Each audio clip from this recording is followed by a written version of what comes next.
Actually po, ang nangyari po talaga kanina, ayos naman sana. Kaya lang, may mga lugar po kasi na hindi po nakasama yung mga ibang pangalan ng mga drivers na hindi po na yata na i-record, no? Yung iba naman po, hindi po tama yung mga pangalan, may mga mali po sa kanilang pangalan. So, yun po yung naging problema. Kaya po, nagkaroon po ng konting kaguluhan kanina.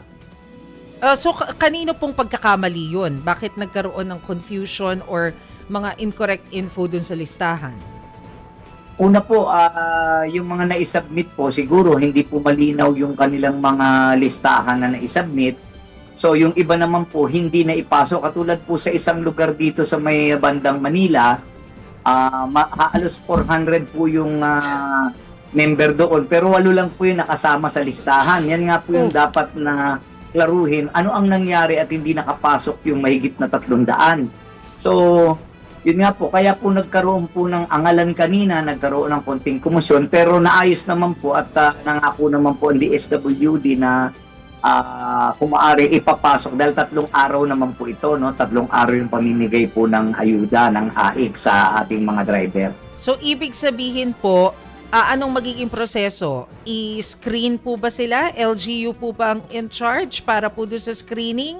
At aabot ba doon sa 3 days? Pabibigay din sa kanila yung 5,000?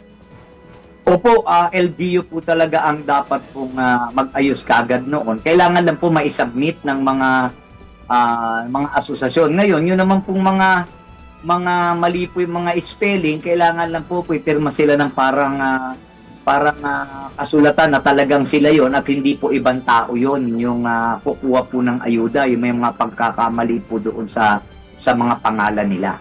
Oo. So, paano yan? Kailangan bumalik ng mga drivers dun din mismo sa payout sites kung saan sila Opo, nanggaling kanina. Kailangan po silang bumalik dahil kung hindi po, hindi nila makukuha yung kanila pong ayuda na galing po sa DSWD. So they need to go back there tomorrow.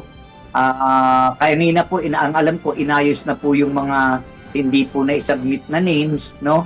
At ang sabi naman po ng Department of Social Welfare, aayusin nila agad yung mga hindi po nakasama para po maihabol.